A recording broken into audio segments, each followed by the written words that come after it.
瑞宝、辉宝从早上来到园区后就开始整活儿。先是辉宝看到妈妈此时在睡觉，不跟自己玩，辉宝对着妈妈的屁股就咬了一口，给妈妈的尾巴咬下来一大口，都快要给妈妈的尾巴咬秃了。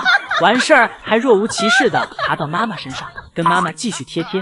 爱宝让辉宝老实一点，然后一把给辉宝搂进了怀里，让辉宝一起睡觉。但辉宝并不困，辉宝从爱宝怀里跑出来后，蹲在妈妈的竹子堆里，打算在里面产青团，但结果辉宝身体重心越来越向后，差点顺着竹子一起掉下去。而辉宝这里自己反被自己吓了一跳，这突然跑走的动静搞得爱宝也从睡梦中醒来，查看到底发生了什么情况。辉宝早上的这一折腾，爱宝一直都没有睡着。都说爱宝每天睡觉比较多，但实际看上去，爱宝睡觉跟不睡觉时一样累，随时都要时刻警惕着园区的一举一动，担心着瑞宝、辉宝的安全。眼看妈妈这里已经不安全了，辉宝又跑去了此时正在饮水盆前喝水的瑞宝身边。辉宝上来就开始捣乱，为了阻止瑞宝喝水，辉宝上来就踩进了瑞宝的饮水盆里，在瑞宝喝水的饮水盆里面洗起了脚。辉宝现在的口碑已经不亚于43岁了。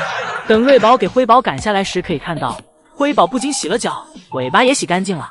福宝一大早就用屁股给爱宝洗头，气得爱宝一口咬住了福宝的尾巴。早上爱宝在安静的睡觉，福宝在躺着吃竹子。一会儿福宝停了下来，撅起屁股就开始答辩，答辩完福宝心里就开始憋着坏主意。福宝绕到爱宝身后，撅起屁股就在爱宝身上蹭了起来。一会爱宝醒了，福宝还是一直在蹭，没想到这时爱宝已经转过身来了。爱宝被福宝磨蹭的逐渐暴躁，一口咬住了福宝的尾巴。福宝吓得瞬间转过头来，而爱宝越想越气，冲着福宝就咬了一口。福宝试图反抗，用脚踢妈妈的头，让妈妈放开。最后福宝在妈妈的攻势下选择了道歉，他在妈妈怀里撒起了娇。但就在爱宝原谅福宝后没一会儿，福宝又拿屁股坐在了爱宝的头上，甚至比上一次更过分，因为这次蹭的是爱宝的脸。好在爱宝这次在睡觉，不然福宝肯定又少不了一顿打。调皮的福宝不是在蹭妈妈，就是在蹭妈妈的路上。看着福宝和爱宝在草地上打闹的样子，春天的感觉瞬间扑面而来。看着福宝躺在水里乘凉的样子，一点儿也不像财阀家的公主，分明就是一个晒太阳的大爷。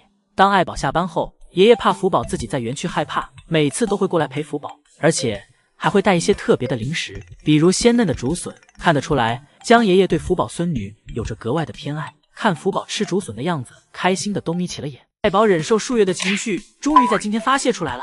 爱宝今天叼着辉宝，先是来到了小滑梯，然后叼着辉宝来了一个空中360度群体旋转，最后因为嘴上没咬住，给辉宝掉了下来。爱宝索性一巴掌给辉宝拍了出去，嘴中默念去你的吧。但这还没完，爱宝走上前，紧接着第二次将辉宝叼起，将辉宝叼在空中，又来了一个360度空中摇晃。爱宝的这一操作直接给瑞宝看愣了。瑞宝心想，妹妹没事吧？就在瑞宝心疼妹妹时，爱宝来到小木床上，看到小木床上还有一个，接着对着瑞宝又来了一巴掌，并说道你也滚。之后爱宝潇洒离去，而瑞宝和辉宝并没有事儿。辉宝去到了草丛里躲起来，而瑞宝则在追问妈妈为什么生气，而福宝则在室外开心的玩雪，表示就这样揍他俩丫的，自己小时候挨过的揍他们也不能少。而乐宝这里更是淡定悠然自得，吃着竹子，既不用带娃也不用奶孩子，小肚子吃得圆鼓鼓的。就是瑞宝和辉宝挨揍后仍是不消停，姐妹俩自己又在小亭子上打了起来。刚才爱宝的目的可能不是单纯为了揍这姐妹俩，而是在教姐妹俩功夫。而看姐妹俩的这番打斗，确实比之前有了点技术含量。今天宋爷爷独宠乐宝，一大早就将冰冻好的冰镇靴子放在了乐宝园区。不过乐宝并没有对冰冻的靴子感兴趣，而是拿起爷爷的橡胶靴子啃了起来。这个韧劲儿，嚼起来有种 Q 弹的感觉，但就是味道不是很好。乐宝嚼了2口便吐了出来，但乐宝感觉这个鞋子用来磨牙还是不错的，便不断的用力撕咬着橡胶靴子。或许是靴子上留有爷爷的气味，乐宝喜爱的不得了。乐宝将靴子放在身上蹭来蹭去，最后放低脑袋将靴子压在身下，在靴子上不断的留下自己的气味。开心的乐宝还在靴子上打了个滚儿。之后乐宝对其依旧是爱不释手，而一旁的冰冻靴子，乐宝一眼也没瞧他，这让在园区外的爷爷挠着脑袋，愣是想不到乐宝为什么对皮靴这么感兴趣。一会儿乐宝玩累了，跑去喝水，宋爷爷趁这个功夫将皮靴拿走了，毕竟皮质靴子存在一定的危险，所以为了乐宝的安全，爷爷将乐宝撕咬下来的橡胶也都一块清理走了。乐宝喝完水回来，发现自己的靴子不见了。乐宝看了一下眼前的冰镇靴子，发现这个不是自己的那一个。乐宝走到门口，想问问是不是爷爷给自己的靴子拿走了。自己喜欢的玩具被拿走后，乐宝显得有些落寞，不断在周围寻找着自己的靴子。而爷爷为了让乐宝忘记靴子，在乐宝回室内的门口放置了胡萝卜。但乐宝出来后，并没有发现爷爷的小心思，而是直接踩了过去。宋爷爷正在为爱宝添置竹子和窝头，之后宋爷爷出去拿工具，对爱宝的大便进行清理，便将存放窝头的盒子放在了小亭子上。但当打扫完卫生后，宋爷爷忘记将盒子拿走了。这时爱宝走了进来，小白盒子吸引了爱宝的注意，爱宝凑近闻了一下，发现里面有窝头的气味，立刻意识到这是放窝头的。果然爱宝在竹子旁边发现了窝头的存在，便乖乖吃了起来。这时美味的窝头还吸引来了一只小麻雀，小麻雀躲在一旁偷吃着爱宝掉落的窝头残渣。看来这个窝头是谁都喜欢吃呀。突然一只熊猫幼崽从竹子里钻了出来，原来是小福宝。这时小福宝发现了宋爷爷存放窝头的盒子，福宝被盒子散发出的窝头味道所吸引，凑上去玩了起来。这时爱宝注意到了福宝的动作，一把将盒子抢了过去。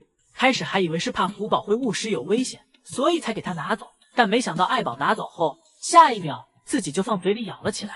原来爱宝以为福宝是在偷吃什么好东西，爱宝啃了半天，最终发现这个东西不仅难啃，还不好吃，便给它扔到一边了。下班后，宋爷爷打扫卫生时，这才发现自己遗漏了盒子。早上将爷爷来探班福宝，将爷爷表示福宝又给自己解锁新的睡觉姿势了。今天爷爷给福宝拿来了一根王竹笋，爷爷将栅栏拆下来一根，将王竹笋递给了福宝。爷爷又来到另一侧，打算给福宝按摩一下。福宝一边吃着竹笋，一边享受着爷爷的按摩，同时爷爷还在试图和福宝谈能不能不要再去吃关景竹。这也是福宝今年第一次吃王竹笋，因为王竹笋成熟的比普通竹笋要晚一些。福宝尝出了这根竹笋的不同，甚至中间还停顿怀疑了一下竹笋的味道。好在福宝能够接受。一会儿爷爷来到爱宝的房间，爱宝此时刚睡醒，状态看上去还不错，只是睡觉的时间越来越多了。爷爷今天又给爱宝带了开了花的竹子，自从爷爷上次突然想起来这类竹子后，爷爷就经常给爱宝采摘着吃。这种开花的竹子现在对爱宝来说比胡萝卜和窝头更有吸引力。爷爷为了能让爱宝有所胃口，不断为爱宝寻找着各种新竹子。爷爷挑选完鲜嫩的叶子带给爱宝后，将剩下的叶子和竹竿带给了乐宝，也算为乐宝改善伙食了。乐宝不愧是爷爷口中的便宜女婿，